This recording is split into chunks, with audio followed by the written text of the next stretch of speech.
Welcome to this explainer. Today, we're doing something a little different. We'll be using these absolutely beautiful medieval oil painting-styled visuals to explore a profoundly hopeful concept from Thomas Alethea's work, 12 Steps to a Good Life. We're looking at a fascinating idea called Epektasis. So if you've ever found yourself, wrestling with those heavy existential questions about life, meaning, and what exactly happens when our time is up, you are definitely in the right place. We are going to map out an incredible philosophical journey together. So let's just dive right in, shall we? Do you fear the end? It's the ultimate question, isn't it? As the author points out, the fear of death and our deep instinctive need to just avoid or deny it entirely, well, it's shaped human lives, decisions, and beliefs since the very beginning of our awareness. To our brains, uncertainty equals danger. And death? Well, that is the ultimate uncertainty. Which brings us to Section 1, the fear of dissolution, or how we face the inevitable unknown. But here's the thing, our awareness of mortality absolutely gives our lives urgency, but it also creates this underlying, almost constant existential panic.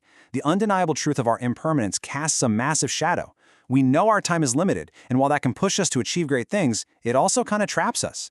The author describes how as the world spins faster and things change, we tighten our grip on the familiar. We end up clinging to the rail of a sinking ship, totally terrified of the rising water. So what do? We run. We try to completely distract ourselves from this fear of our own end. We pour ourselves into overworking, or we desperately chase after a legacy so we won't be forgotten, or maybe we just act recklessly to somehow prove we're invincible. But the source material notes that these are really just unconscious attempts to escape reality. We trade the present moment for useless distractions because, frankly, confronting the silence of our own impermanence is just too terrifying. But ancient wisdom tells us the exact opposite. Take the famous Latin phrase memento mori, remember that you must die.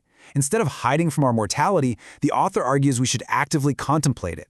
If you're going to accomplish something, if you want to find your purpose, you need to do it right now. Fully acknowledging that our physical bodies are frail and basically on loan from fate is how we finally wake up from living our lives just waiting in the meantime. Okay, moving into Section 2, Discovering Epektasis. This is our ancient philosophical solution. So what is Epektasis? It's basically this breathtaking paradigm shift away from finality and toward infinite evolution. Rather than viewing the end of life as a hard stop or some terrifying void, Epektasis proposes that existence itself is an unceasing, never-ending spectrum of transformation. It's a literal evolution toward eternal happiness. Your journey doesn't just halt, it expands.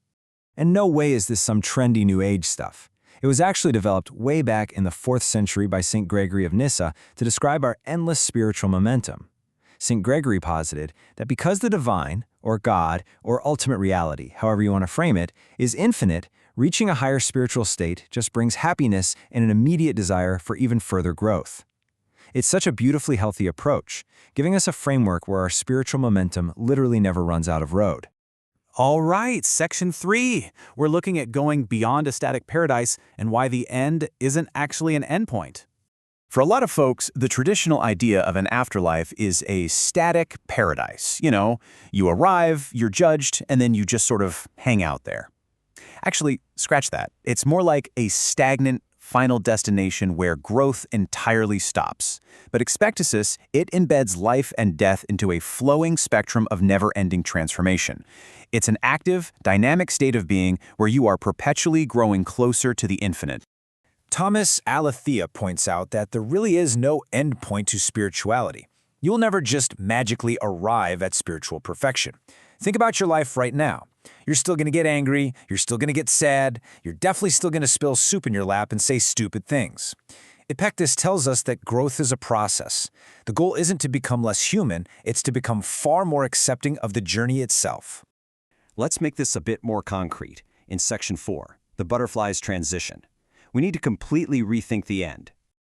There's this fantastic metaphor in the source material that perfectly captures this. Think about a caterpillar transforming into a butterfly.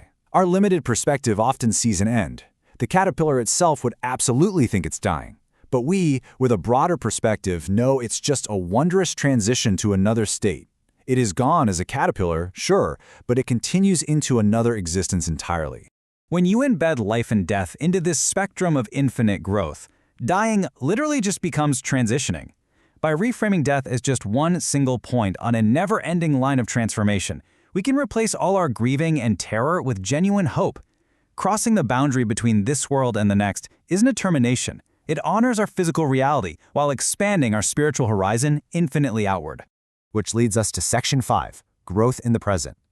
How do we actually ground this massive, infinite idea in our everyday lives? Because, let's be real, you can't just bliss out on a mountain somewhere. True spiritual evolution happens right smack in the middle of your mundane daily chores. The text emphasizes that seeking permanent bliss in this life is escapist. We live in a physical plane. You still have to pay the bills, do the laundry, and maintain your relationships. Epektasis doesn't let you off the hook for your earthly duties. It actually infuses them with profound meaning.